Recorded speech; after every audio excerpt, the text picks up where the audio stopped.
ये रेस किसी लाइन पे खत्म नहीं होती, ये एक लंबी मौत की चाल है। ये दौड़ का मैदान नहीं, मौत का सफर है। हर वार्निंग कॉन्टेस्टेंट्स को उनके मौत के एक कदम और करीब ले जाती है। कोई भी अगर 3 वार्निंग ले ले तो उसी जगह गूंजती है गोली, और जो आखिरी बंदा चलती हालत में जिंदा बचता है वही सब कुछ जीतता है, पैसा, शोहरत और अपनी हर ख्वाहिश। स्वागत है आपका एक thriller film the long walk के समरी में। ये एक साइकोलॉजिकल ड्रामा है जिसमें जीत से ज्यादा बचा रहना मुश्किल है। 2025 की ये फिल्म स्टीफन किंग के एक मशहूर नॉवेल पर बेस्ड है। फिल्म शुरू होती है एक आदमी रे से, जिसे एक ऑफिशियल नोटिस मिलता है। आपको सेलेक्ट किया गया है एक डेडली कंपटीशन के लिए, द लॉन्ग वॉक। पूरा देश इस इवेंट को लाइव देखेगा। इसका इनाम सिर्फ पैसा या फेम नहीं, बल्कि एक ऐसी विश जो सिर्फ आखिरी सांस लेने वाले जिंदा इंसान को मिलती है। रे अपनी माँ के साथ रवाना होने की तैयारी करता है। सफर के दौरान दुनिया की हालत दिखाई जाती है। एक जंग ने सब बर्बाद कर दिया था। टूटे हुए शहर, खाली सड़कें और लोग जो सिर्फ जिंदा रहने की कोशिश कर रहे हैं। बहुतों के लिए द लॉन्ग वॉक ही गरीबी से बचने का एक रास्ता है, पर हर साल सिर्फ 50 जवान मर्दों को चुना जाता है। रे की माँ आंखों में आंसू लिए कहती है, बेटा वहाँ मत जा, वहाँ से कोई लौट कर नहीं आता।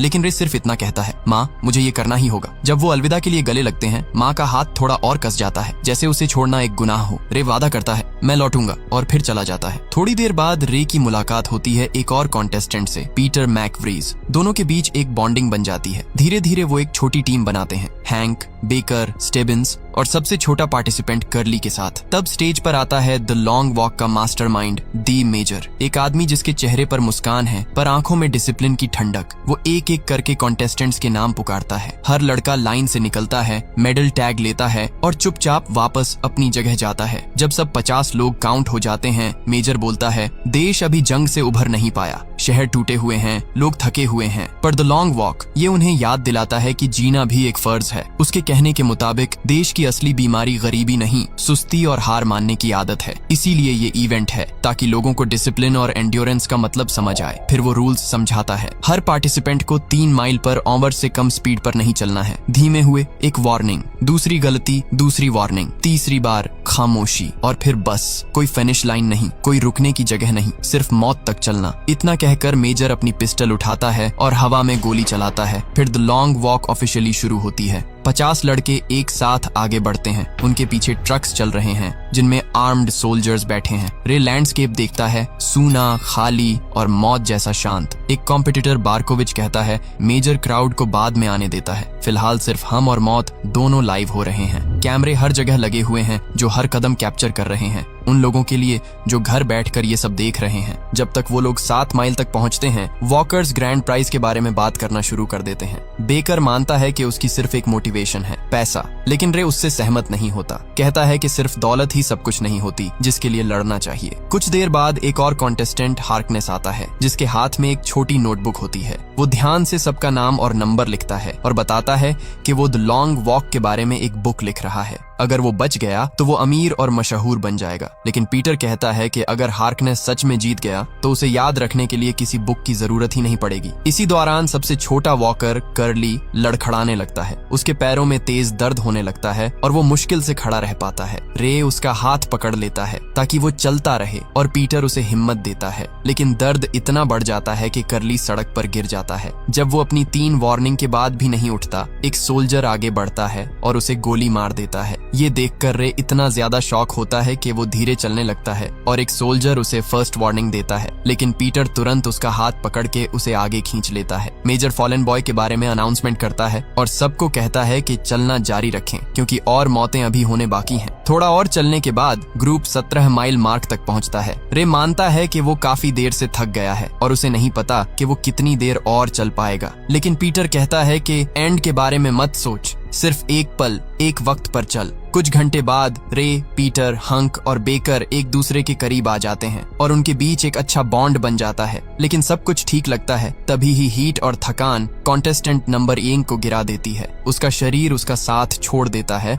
और वो रोड पर गिर जाता है क्योंकि उसे द्वारा पड़ने लगता है। कुछ वॉकर्स उसके लिए परेशान हो जाते हैं, लेकिन बार्कोविच हंसकर उसका मजाक उड़ाता है। सोल्जर्स वार्निंग देते हैं और जब वो लड़का होश में नहीं आता तो उसे भी गोली मार दी जाती है। हैरानी की बात यह है कि बार्कोविच उसकी मौत का जश्न करता है, कहता है सबको खुश होना चाहिए। क्योंकि अब जीतने के चांस बढ़ गए हैं। जब वो लोग 25 माइल तक पहुंचते हैं, बारकोविच एक लड़के रैंक पर ध्यान देता है। पहले वो उसके नाम का मजाक उड़ाता है, फिर उसकी माँ के बारे में गंदी बातें बोलता है। रैंक गुस्सा हो जाता है और उस पर हमला करता है, लेकिन चूक जाता है और जमीन पर जोर से गिरता है। बाकी सब उसे कहते हैं कि उठ जा, लेकिन वो समय पर नहीं उठ पाता और सोल्जर्स उसे भी गोली मार देते हैं। ये देखकर रे और पीटर दोनों गुस्से में आ जाते हैं और बारकोविच पर इल्जाम लगाते हैं कि उसने रैंक को मार डाला, लेकिन वो पागलपन भरी हंसी के साथ कहता है कि उसकी कोई गलती नहीं, क्योंकि उसने उस लड़के को हाथ भी नहीं लगाया था। थोड़ी देर बाद एक और कॉन्टेस्टेंट परेशान हो जाता है क्योंकि उसे बहुत जोर से ऐसी थी। वो सड़क पर ही रुक जाता है और मजबूरी में ऐसे ही सबके सामने हंगने लगता है। सोल्जर्स उसे वार्निंग देते हैं और जब वो नहीं चलता तो सबके सामने उसे भी गोली मार देते हैं, जबकि वो शर्म के मारे अपने कपड़ों को गीला कर लेता है। धीरे धीरे रात होने लगती है और लड़के सिर्फ अपनी हिम्मत और इरादे के दम पर चल रहे होते हैं। रे नींद में डूबने लगता है और अपनी माँ के सपने देखने लगता है, लेकिन पीटर उसे फौरन जगा देता है और कहता है कि होश में रहो। रे मानता है कि उसे अपनी माँ की कितनी याद आती है और पीटर उससे तसल्ली देता है कि वो उसे जल्दी मिल पाएगा। घंटे बीतने के साथ रे अनजाने में धीरे चलने लगता है और उसे दूसरी वार्निंग मिलती है। थोड़ी देर बाद वो फिर लड़खड़ाता है और तीसरी वार्निंग मिल जाती है। तब ये मालूम पड़ता है कि 3 वार्निंग तभी हट सकती हैं जब कोई कॉन्टेस्टेंट पूरे 3 घंटे तक बिना गलती के चलता रहे। पीटर उसकी मदद करने की कोशिश करता है, लेकिन रे गुस्से में कहता है कि वो सिर्फ दिखावा कर रहा है। उसका कहना है कि पीटर चाहता है वो गिर जाए ताकि उसके जीतने के चांस बढ़ जाएं। थोड़ी देर में वॉकर्स एक पहाड़ी के पास पहुंचते हैं। ये चढ़ाई उनके लिए मौत जैसी साबित होती है, क्योंकि कुछ लोग धीरे पड़ जाते हैं और वहीं पर मार दिए जाते हैं। रे अपनी सारी ताकत से आगे बढ़ता है, लेकिन आधे रास्ते में लगता है कि वो रुक जाएगा। तब पीटर उसका हाथ पकड़ता है, उसे संभालता है और कहता है कि रुकना नहीं। रे इमोशनल हो जाता है और माफी मांगता है कि उसने पहले गुस्सा किया था। कहता है उसका वो मतलब नहीं था। पीटर कहता है फिक्र मत करो और उसे सांस लेने का मौका देता है। यहाँ बेकर भी टेंशन में आ जाता है, क्योंकि उसको भी बहुत जोर से आई थी और पहले वाले आदमी की तरह बेकर भी खड़े खड़े सड़क पर हगने लगता है। इससे पहले कि ये लोग उसे भी मार दें, बेकर वापस से जल्दी वॉक करने लगता है। पीटर और रे बेकर से हंसते हुए कहते हैं बदबू आ रही हो, तो इसलिए बेकर भी थोड़ा शर्माकर आगे बढ़ता है। अगली सुबह तक ग्रुप 59 माइल्स कवर कर लेता है। रे फिर से कमजोर पड़ने लगता है और पीटर से कहता है कि बात करता रहे ताकि वो ध्यान ना खोए। फिर रे बताता है कि वो जीतना चाहता है, सिर्फ जिंदा रहने के लिए नहीं, बल्कि इसलिए भी कि उसे लगता है कि उसके पास एक खास मकसद है। लगभग 67 माइल पर हंक मुश्किल से संभल रहा होता है। उसके कदम कमजोर हैं और जब पीटर उससे बात करने की कोशिश करता है, हंक बदतमीजी करता है और लड़खड़ाते हुए आगे बढ़ता है। इसी दौरान हार्कनेस और बुरा होता जा रहा है। उसका एंकल मुड़ जाता है और वो पेस बनाए रखने में परेशान होता है। उसे वार्निंग मिलती है धीमे चलने पर और रे उसे हिम्मत देता है, लेकिन उसका जिस्म साथ नहीं देता।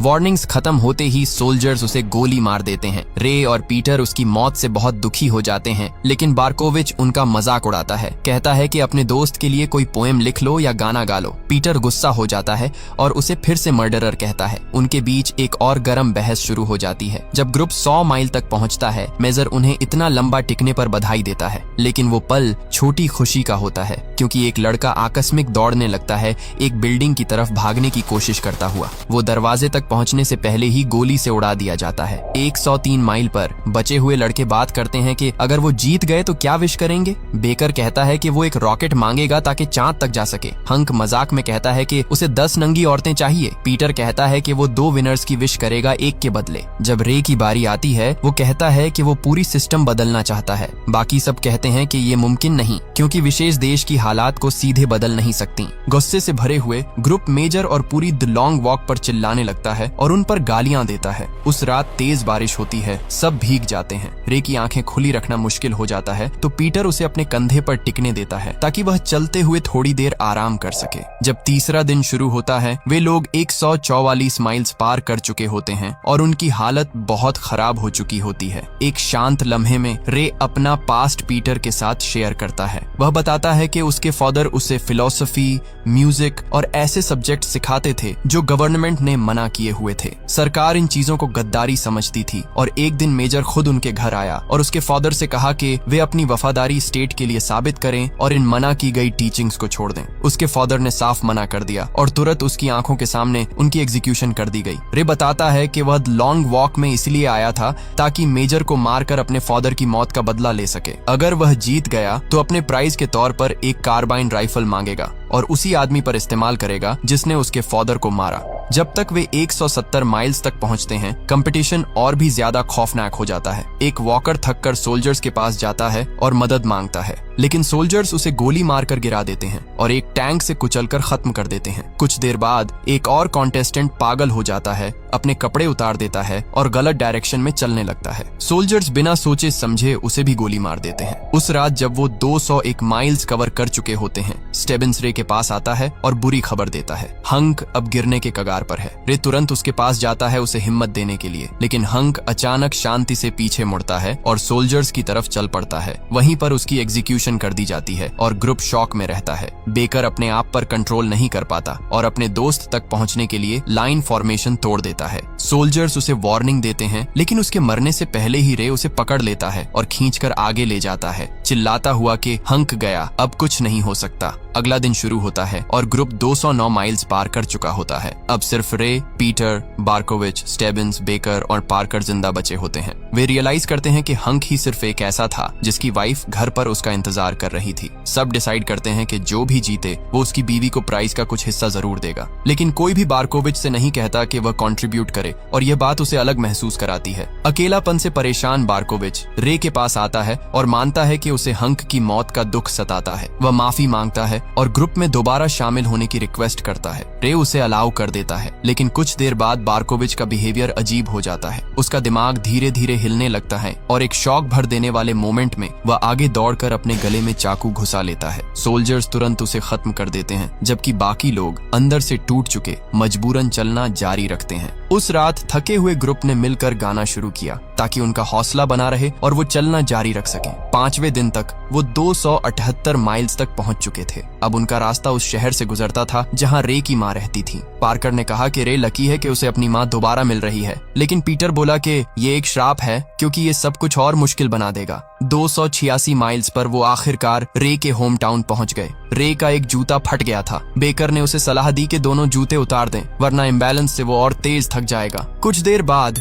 रे ने भीड़ में अपनी मां को देखा। पहले तो वो दूर से हाथ हिलाता रहा, लेकिन फिर अपने जज्बात पे काबू न रख पाया और दौड़कर उसकी तरफ गया, एक झप्पी मांगते हुए। इस बड़े खतरनाक, बेवकूफी भरे मूव पर उसे बार बार वार्निंग मिली और उसकी मां चिल्लाई के चले जाओ वरना तुम्हें मार दिया जाएगा। जब सोल्जर्स गोली चलाने वाले थे तब पीटर ने रे को जोर से खींचकर वापस लाइन में ला दिया, उसकी जान बचाते हुए। रे के होम टाउन से निकलने के बाद पीटर ने अपनी दर्द भरी कहानी बताई। उसने कहा कि वो तब से चल रहा है जब से उसे याद है, जब उसके माँ बाप जंग में मर गए थे। उसके बाद उसका चाचा उसे अपने पास ले गया, जो उसे रोज पीटता था, जब तक पीटर सिर्फ 10 साल का था और वो मर नहीं गया। अकेला रह जाने के बाद पीटर कुछ सड़क के बच्चों के साथ मिल गया और चोरी और लड़ाई करके जिंदा रहा। एक लड़ाई में एक लड़के ने उसे छुरी मारी और उसके गले पर एक निशान छोड़ गया। वो होश में हॉस्पिटल में आया, लेकिन उसने उस लड़के को नहीं बल्कि खुद को दोष दिया। उस दिन के बाद उसने कसम खाई, चाहे जिंदगी कितनी भी अंधेरी हो जाए, वो हमेशा रोशनी ढूंढने की कोशिश करेगा। उसने कहा अगर वो जीत गया तो प्राइज मनी से वो ऐसे ही अनाथ बच्चों की मदद करेगा। ये सुनकर रे गहरे तौर पे हिल गया। जब वो 306 माइल्स तक पहुंच गए, स्टेबिन्स ने सबको वार्निंग दी, अब कोई किसी की मदद नहीं करेगा। सबने मान लिया, चाहे वो दिल को कितना भी दर्दनाक लगा हो। कुछ देर बाद बेकर के नाक से खून बहने लगा, लेकिन इस रूल की वजह से कोई आगे नहीं आया। फिर पार्कर अचानक कंट्रोल खो बैठा। उसके बाद पार्कर ने ऐसा कुछ कर दिया जिसे देखकर सबके होश उड़ गए। उसने एक सोल्जर पर हमला किया, उसकी राइफल छीन ली और उसे वहीं मार दिया और खुद भी मर गया। शाम तक बेकर की हालत और बिगड़ गई। पीटर और रे ने रूल तोड़कर उसकी मदद की,